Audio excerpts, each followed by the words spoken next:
La noche no solo apaga la luz, también debilita la mente. Cuando todo duerme, los pensamientos se vuelven más claros y al mismo tiempo más peligrosos. No todos los miedos hacen ruido. Algunos se infiltran lentamente, se esconden en la oscuridad y esperan a que estés solo. Esta noche escucharás 3 relatos distintos, unidos por una misma sombra. El miedo que nace dentro de la mente. Si has elegido continuar, no luches contra el silencio. Déjalo entrar. Bienvenidos a las historias de horror. Mi nombre es Vicente Orozco y me encuentro con mis buenos amigos Juan Carlos García y Alejandro Borja, quienes, junto a un servidor, les traerán las siguientes historias de la noche. Pónganse cómodos y tomen la bebida de su preferencia, pues estamos a punto de iniciar esta velada.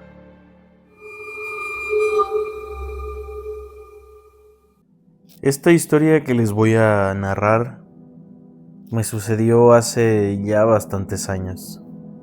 Trabajo arreglando ascensores. No es glamuroso, pero paga las cuentas. Esa noche tocaba un edificio viejo en la Ciudad de México, de esos que quedaron medio torcidos después del temblor. Lo estaban remodelando, así que supuestamente estaba vacío. Llegamos como a las 11. Mi compañero el chino y yo. Él traía el equipo pesado y yo las herramientas. Cuando íbamos entrando, su celular empezó a sonar. Era su esposa. Otra vez, no inventes. Ahorita no, lo escuché decir, mientras se alejaba hacia la camioneta. Estoy trabajando, te dije que... La discusión se puso fea un poco rápido. El chino me hizo una seña con la mano, diciéndome que le diera 5 minutos, y se quedó afuera. Yo me encogí de hombros y entré solo. El lobby olía a humedad y cemento fresco. Las luces parpadeaban. Era un silencio absoluto. Caminé hasta el hueco del ascensor y abrí el panel de control. Todo parecía normal hasta que escuché la voz. Me duele, ayúdame por favor. Me quedé helado. Esa era la voz de una niña que venía de adentro del ascensor. ¿Hola? Yo grité. ¿Hay alguien aquí? Me duele mucho, por favor. No puede ser. Pensé que una niña estaba atrapada. Revisé el panel. El ascensor estaba detenido entre el 3er y 4.º piso. No tenía sentido. Se supone que el edificio estaba vacío. Ya voy, ¿ok? No te muevas, le dije. Usé la llave maestra para forzar la puerta del 1.er piso. Se abrieron con un chirrido oxidado. El hueco olía a metal y algo más. Algo orgánico, como carne dejada al sol. ¿Sigues ahí?, pregunté al vacío. Y escuché su respuesta. Sí, tengo miedo. Su voz sonaba un poco rara, como si viniera de muy lejos, pero también a la misma vez de muy cerca. Saqué mi linterna y alumbré hacia arriba. Allí estaba el ascensor colgando entre pisos como un ataúd suspendido. Empecé a subir por las escaleras de servicio. Cada piso estaba más oscuro que el anterior.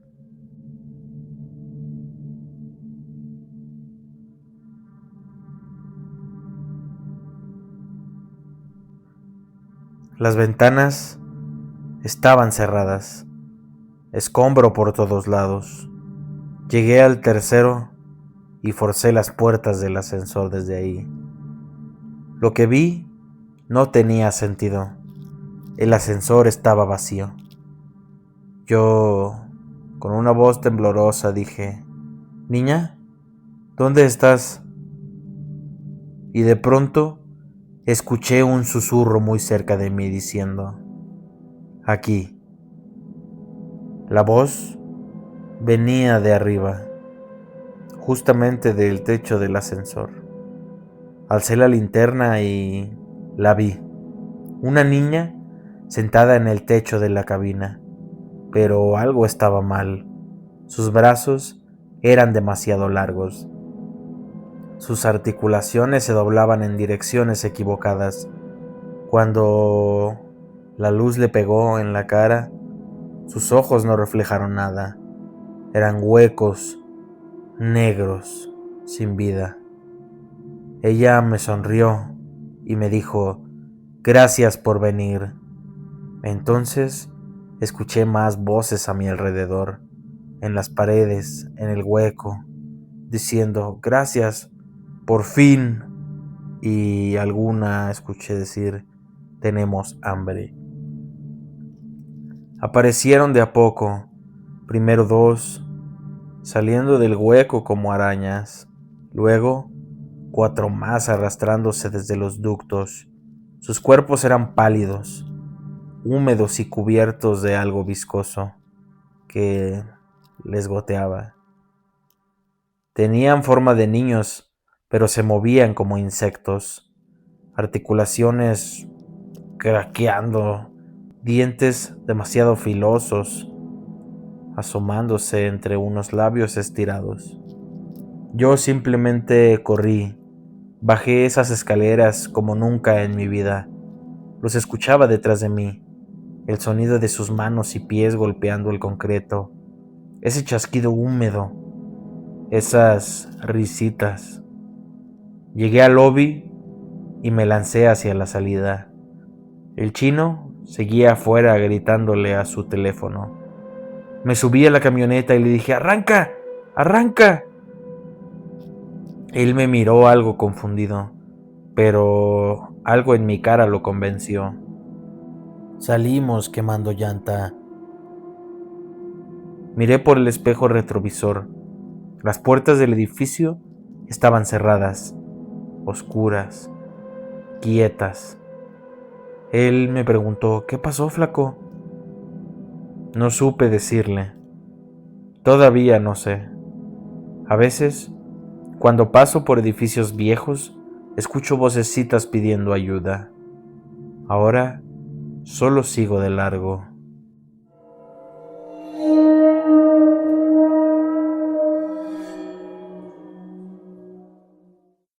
Buenas noches a todos. Soy de Aguascalientes.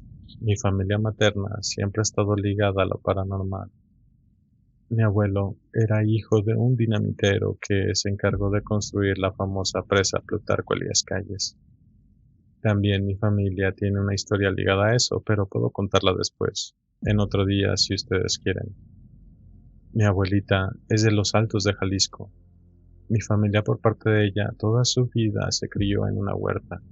Y ahí es donde pasaban las cosas paranormales, que también son historias para otro día, junto con experiencias de mis padres que se dedican al área de la salud. Ahora bien, yendo al grano, cuando mis abuelos se instalaron aquí en Aguascalientes, se hicieron de una casa en una de las zonas en ese entonces conocidas como las más peligrosas de la ciudad. Mi abuelo fue trailero toda su vida, y con el dinero que ganaba poco a poco fueron mejorando la casa, ampliándola y volviéndola a su hogar. Lamentablemente, mi abuelita no pudo ver la casa terminada, pues falleció en 2003, cuando yo estaba a un par de meses de cumplir mi primer año de vida. La casa, desde que se construyó, fue muy envidiada, pues según cuentan mi mamá y mis tías, las vecinas de la colonia se portaban mal con mi abuelita cuando mi abuelito no estaba. Incluso sospechamos que esa casa está maldita. A mí nunca me ha gustado estar en esa casa, o al menos no sola, pues desde que pongo un pie en la entrada siento una vibra muy pesada, y más en el segundo piso. Nunca supe por qué, pero en el segundo piso siempre se sentía una energía demasiado pesada y abrumadora, como si estuvieras siempre alerta. Cuando mi abuelito vivía, todas mis tías vivían ahí con sus familias, excepto mi mamá y su segunda hermana mayor, pues cuando cada una se casó, se fue de la casa. En 2016, mi tía la mayor falleció y las cosas comenzaron a ponerse muy extrañas, pues la energía comenzaba a sentirse más pesada. Mi prima la menor, quien era la única niña chiquita viviendo en esa casa, se estaba bañando un día y mientras se bañaba escuchó cómo alguien abrió la puerta del baño y le apagaron la luz. Pensó que era uno de mis primos más grandes jugándole una broma, pero cuando le quiso reclamar se acordó que solo estaban ella y mi abuelito en casa, por lo que comenzó a pedirle a mi tía la menor, o sea a su mamá, que se quedara con ella mientras se bañaba. Una noche mis papás tuvieron que doblar turnos en el trabajo. Eran épocas decembrinas y con las fiestas empezaba la época fuerte en el servicio de emergencias. Mi abuelo se ofreció a cuidarnos a mis hermanas y a mí. A mi hermanita la mandaron a dormir con mis tías en una de las recámaras de abajo. A mi hermano con mi abuelito en la otra recámara de abajo cerca del baño. Y a mí me enviaron a dormir con una de mis primas a las recámaras de arriba. Pero esa noche me resultaba difícil conciliar el sueño. La recámara donde me quedé daba al patio, y como era un segundo piso, mirar hacia abajo era prácticamente nulo, porque el patio no tenía foco y la poca luz que alumbraba del cuarto no bastaba para ver. Esa noche estaba intentando conciliar el sueño cuando escuché pasos en el pasillo. Al principio, pensé que era una de mis primos mayores que llegaba de una posada, pero esa idea la descarté cuando escuché a la señora. Una señora que rezaba en un susurro. Intenté despertar a mi prima, pero ya tenía el sueño tan pesado que no me escuchó. Seguí escuchando a la señora rezando. Yo lo único que pude hacer fue esconderme bajo las cobijas de la cama. Cuando comencé a conciliar el sueño, escuché a una de mis tías hablando con mi primo. Escuché que mi tía le dijo, ¿qué haces levantado? Mi primo solo le contestó, es que me levanté al baño, pero la señora me asustó y se enojó porque no la dejaba rezar. Escuché que por un rato mi tía y mi primo se quedaron hablando, que mi primo veía a una señora vestida completamente de negro con un velo que le tapaba la cara. Estaba en el pasillo, arrodillada rezando, pero que era una señora muy enojona, pero al parecer buena gente. Oí como mi tía le dijo a mi primo, dile a la señora que te deje dormir, que mañana rezamos por ella si es lo que quiere. Yo estaba muerta de miedo, que esa noche ya no dormí y yo tenía que presentar un examen al día siguiente. Mi abuelo falleció en 2021. Tras su fallecimiento toda la familia se distanció. Mis primos se casaron y se fueron. La mamá de mis primos se fue y solo quedaron mi tío, la menor con su hija, y una tía que es la única que sigue soltera. Y sí, antes esa casa me parecía tétrica, sin la luz que mi abuelito proyectaba y que le daba sentido, ahora se va a sentir peor. La Navidad de ese 2021, mi hermano y yo estábamos en el comedor platicando, cuando comenzamos a escuchar pasos en el segundo piso. Yo me quedé callada y mi hermano solo me miró. Mi tía la menor solo nos dijo, no se preocupen hijos, es la hora que empiezan a caminar arriba, pero nunca bajan. Yo me quedé inquieta con la respuesta y mi hermano más, por lo que decidió que subiéramos, pero, como mencioné antes, yo odiaba subir al segundo piso, pues yo claramente sentía que había algo allá arriba, algo malo. Mi hermano subió solo y tardó al menos 5 minutos en bajar. Cuando lo hizo estaba pálido, desconcertado, callado, pero solo bajó. Apagó la luz de la escalera y se sentó a rezar con nosotros antes de cenar. Hasta la fecha, mi hermano no ha querido decirme qué vio en esa casa esa Navidad. Nosotros dejamos de frecuentarla, pues la única razón por la que íbamos era por mi abuelito, quien ahora ya no está. Yo sigo teniendo miedo a quedarme sola ahí, o a subir al segundo piso, pues estoy segura de que lo que habita esa casa es algo malo. No creo que sea solo aquella señora de negro que mi primo vio que habita ahí. Esa fue mi historia. Espero que les haya gustado, y si gustan, para otra ocasión puedo contarle otras historias. que me han sucedido a mí y a mis parientes, estas experiencias que nos pasaron. Gracias por leerme.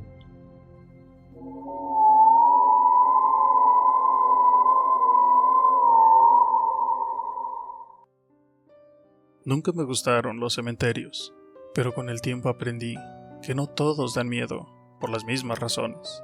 Algunos asustan por lo que imaginas y otros por lo que te hacen recordar. Y el de San Jerónimo pertenecía a la segunda clase, porque cada vez que cruzaba su portón oxidado, no sentía que entrara a un lugar de descanso, sino a una especie de pueblo olvidado, donde las historias seguían respirando bajo la tierra húmeda. Fue aquella noche por trabajo, o al menos eso me repetía para no aceptar que en el fondo había algo más personal, una necesidad casi obsesiva de entender los rumores que llevaban semanas circulando entre los sepultureros. Decían que alguien caminaba entre las tumbas después de la medianoche, que se veía una silueta negra recorriendo los pasillos de nichos como si contara lápidas, como si estuviera pasando lista. Yo me reía cuando lo contaba en la cantina del pueblo, pero la risa siempre me salía forzada, porque todos coincidían en un detalle imposible. No dejaba huellas en el barro.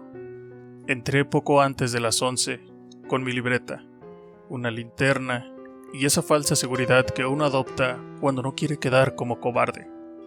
El aire olía a tierra mojada y flores marchitas, ese perfume dulce y triste que solo existe donde la gente va a despedirse.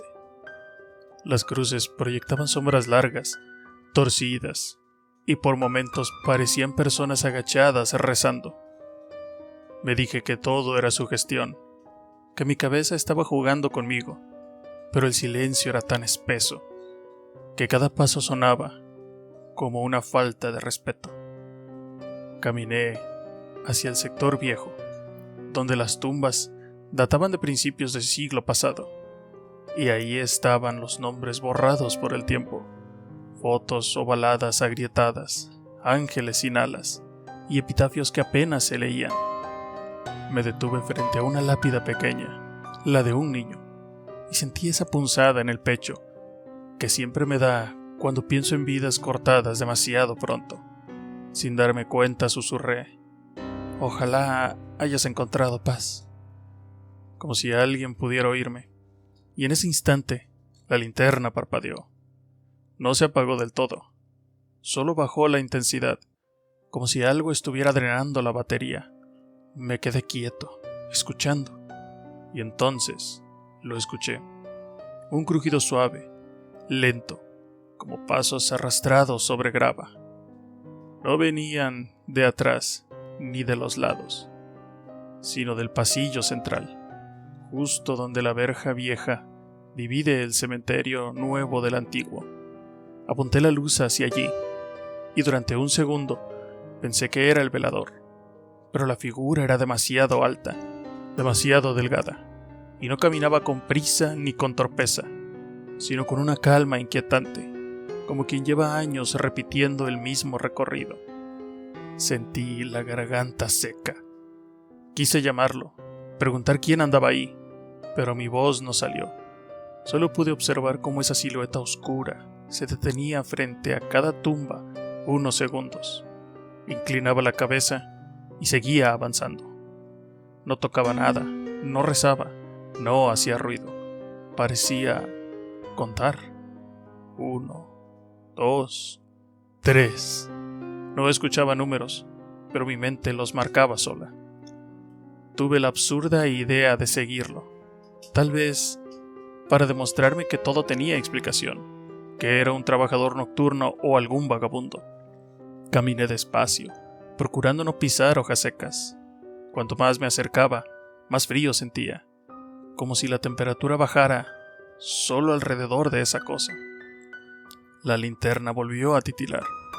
Cuando estuvo a unos 10 metros, noté algo que me erizó la piel. No proyectaba sombra alguna, a pesar de que mi luz le daba de lleno.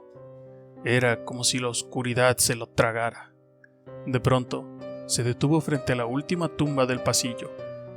Una lápida nueva, todavía con cemento fresco. Recordé el entierro de esa semana. Un hombre que se había desvivido, solo en su casa, y nadie reclamó el cuerpo. El pueblo entero había hablado de él durante días. Pero al final, todos lo olvidaron demasiado rápido. La figura se quedó ahí, inmóvil, observando la tumba. Sentía un impulso extraño, casi compasivo, y murmuré: «Ya puedes irte, aquí nadie te va a molestar». En ese momento, la silueta giró la cabeza hacia mí. No tenía rostro, solo 2 puntos pálidos, como ojos lejanos, brillando dentro de un pozo. Y entonces comprendí algo horrible, algo que no tenía sentido, pero que mi instinto aceptó de inmediato. No estaba vigilando a los que yacían ahí, estaba buscando a alguien que faltaba, a alguien que no tenía tumba. El aire se volvió pesado, difícil de respirar. Mis manos temblaban tanto que la linterna cayó al suelo y rodó hasta iluminar mis pies. La luz formó mi sombra larga sobre la tierra, y por primera vez noté que esa sombra no coincidía del todo con mis movimientos, como si estuviera retrasada, como si quisiera quedarse. La figura dio un paso hacia mí, luego otro, pero no caminaba, se deslizaba, y en mi cabeza surgió una certeza absurda y aterradora.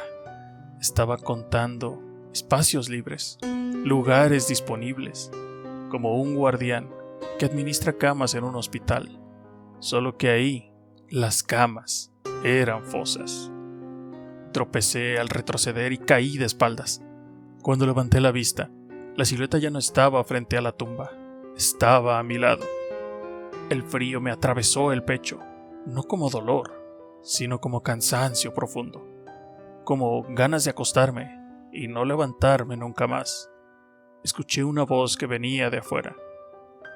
Venía dentro de mí, una voz vieja que susurró: «Todavía no». La linterna volvió a encender con fuerza. Parpadeé. El pasillo estaba vacío. No había figura, ni pasos, ni nada.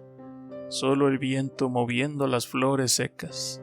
Me levanté como pude y salí del cementerio corriendo, sin mirar atrás.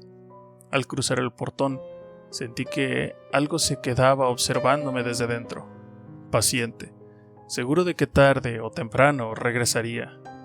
Desde esa noche duermo mal. A veces despierto con la sensación de que alguien está contando en la oscuridad de mi habitación. 1, 2, 3.